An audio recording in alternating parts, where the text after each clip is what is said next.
Back up on the Chamber Report. You like this part the best, is member profiles. You are about to find out about 3 of the members, almost 600 members of the Anoka Area Chamber of Commerce. With us is Nikki Kalvin. She is with Hope for Youth.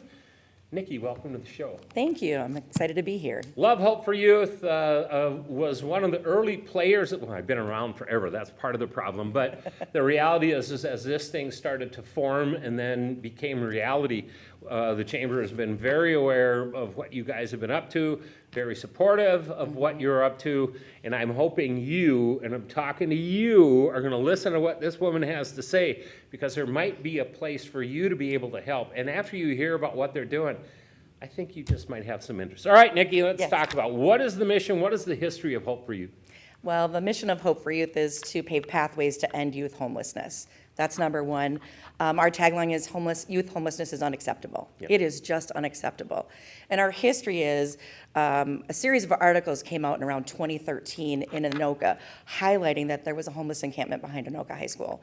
And the community said, no way, not in our backyard. How is this happening? And so from that, we were founded, and our drop-in center was part of it. We are 10 years old, so we're new, but we're having some growing pains, right, as we grow within the organization. Our drop-in center is located in downtown Anoka in the Rum River Arts Center, right next to the Rum River Arts Center. You bet. Right off, for those of you who know, it's Pleasant and 4th Avenue, the old Anoka Milk Factory. Sorry, that's dating me, but Vicki out there in the audience knows what I'm talking about. And you guys have been there a long time. Yes, we have. From the beginning. All right, so what population do you serve? You said youth, but what does youth mean in the eyes of Hope for Youth? So it's a great question. So youth is defined from our federal government as ages 16 to 24. That is the youth. That's how they're designated. And so that is the population we serve. We work with youth experiencing homelessness, and we don't define them as homeless. They're currently experiencing it, and that's really important to make that definition. The situation they're in right now, we want to change, and that's our ultimate goal. And we do that through case management and through working one-on-one with youth. You know, I had mentioned prior to us taping that I had emceed a couple of the first galas, and I can remember the first one, and this one really hit me.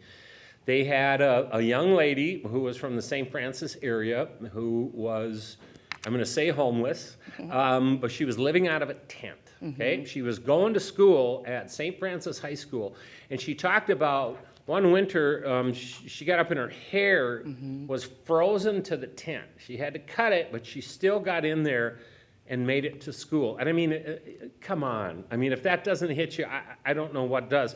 Now, you had mentioned drop-in center. Kind of define what a drop-in center is and what services are provided there. So a drop-in center is not a shelter. We do not provide shelter. We work with local shelters and help our youth to get safe housing. So at the drop-in center, our youth can come in. You don't need an appointment. You walk in, and everyone is welcome. And at the drop-in center, which we like to also call a drop-in resource center, that's what we do, is we provide resources for youth. We provide them the opportunity to come in and take this one-on-one case management. Every youth that walks in the door is different. They each have their own story, and they come from a place oftentimes of trauma, whether it's neglect, abuse, alcohol addiction, aging out of the foster care system, or turning 18 and a parent not being able to take care of them anymore. And so we meet them one-on-one, we meet them where they are, and we work with them individually. What we've learned at our drop-in center is that for our youth to be successful, first of all, they need to be safe. So number one question is, do you have a safe place to sleep tonight? If they don't, immediately our housing navigation team gets working and gets them a safe place to sleep tonight, whether that's a shelter, another house, a hotel. That's number one. Then number two, they need to feel valued. If you don't feel like you have value on this earth, it's really hard to move forward. So we want to make them feel valued. And then we want to make them feel supported. And the support is through case management. So safe, valued, and supported are the key components of working at the drop-in center. Resources provided there. Like I said, the case management, there's also computers. There's for telehealth, for education, for employment. How do you get a job if you don't have access to a computer? There's a food pantry so that you can come in the door and maybe take some resources that you need for the weekend or for the evening. There is a clothing closet so that you can come in and get clean clothes or maybe work clothes, school clothes, whatever it is that is needed. Showers, laundry facilities. Maybe you just need to come in and rest and just take a moment to rest on the couch. We also have bicycles available for those youth that maybe need help with transportation. So lots of different resources are available. We have a community member that comes in and gives haircuts once a month. And so they can sign up for that too. Again, in order for you to feel dignified and valued, those little things do matter so that you can move forward. You know, this is what I've always said, all right, obviously this particular person in that situation has had something that put them there. All right, you deal with that. That's what Hope for Youth is doing. The goal is you want to get them on track, right? They want to be on track, I would imagine, in most cases. And the reality is that if we get them on track, we get them working, we get them on some sort of career path, then they're into society and they are being productive parts. If not, we all will deal with them at some point, whether it's your taxes or something like that. And I'm not here to complain about taxes. I'm talking about making people get to where they really would like to do. And if that takes a helping hand, so be it. And Hope for Youth is there to help that along. One of the things that I know you guys are involved with is transitional housing. Talk Yes. about that. So we have two facilities, actually. We have our drop-in center, which is in Anoka. We also have our transitional housing unit, which is located in Coon Rapids. This is a 12-unit transitional apartment building. There are efficiency apartments in there. Youth are identified through the drop-in center and also through other resources and partners in the county that are ready for that next step. But the transitional housing allows them to come in and live 6 months up to 2 years in this safe apartment and learn things. There are a lot of requirements to be in transitional housing. You have to be willing to meet with your case manager weekly. You have to be working towards your career, your education, or your mental health. These are requirements. There is a sliding fee scale, so as they're working, they're learning to pay bills. They're learning about finance. There is career counseling once a month.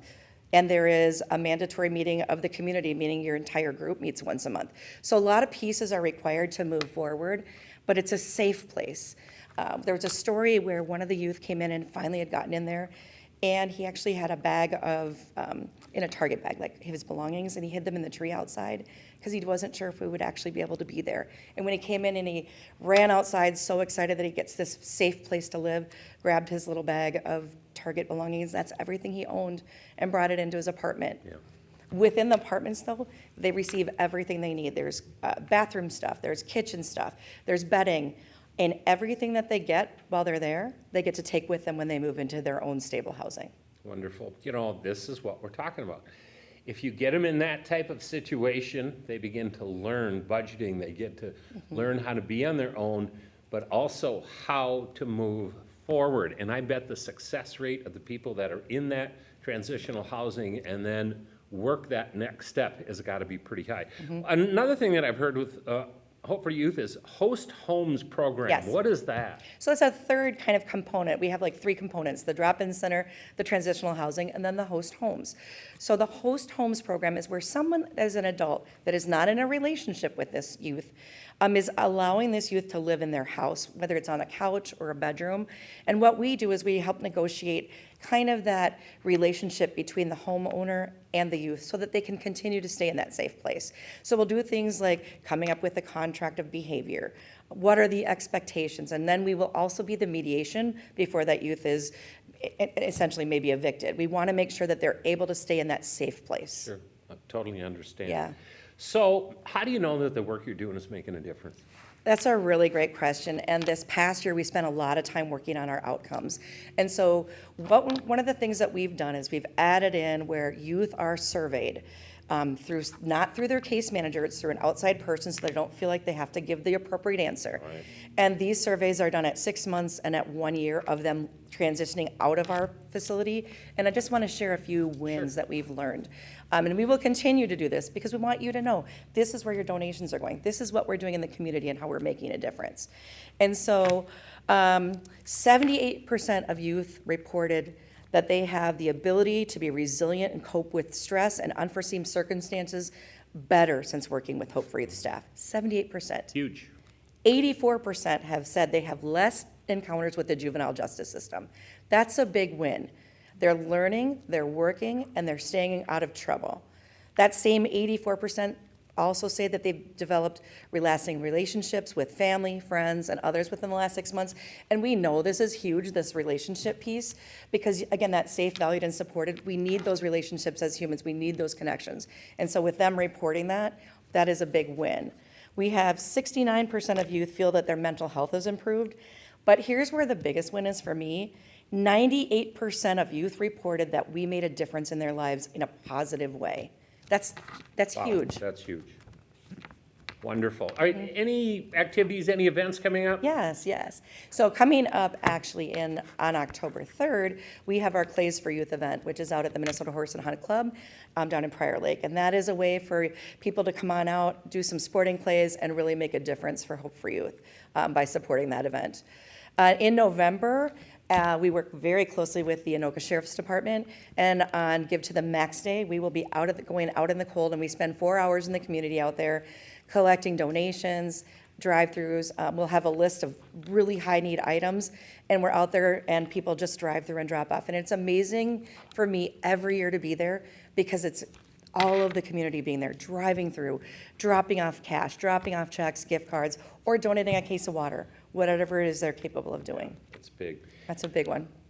Nikki, I already know the answer to this, but you need to listen up right now. Just turn it up just a little bit. Do you have any volunteer activities available?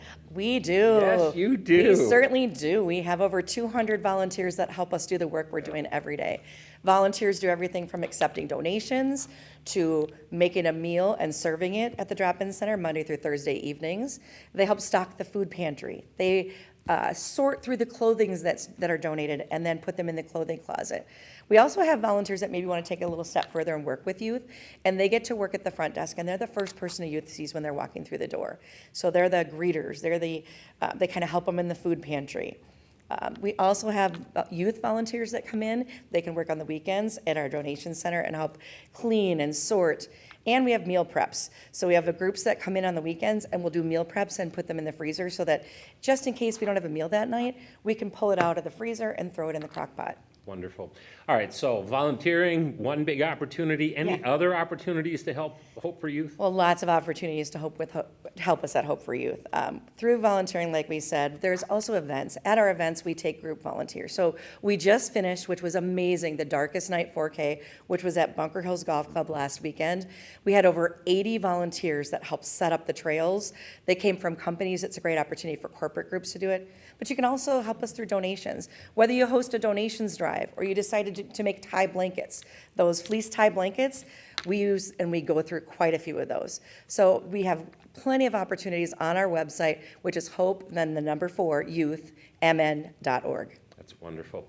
You know, I talked about the strategy to action plan that the Chamber Board is working on. One of the items that is on our list for this coming year is to reach out to our membership who, let's face it, they're businesses, a lot of people, and what volunteer opportunities are out there. Oh, Hope for Youth is going to come up.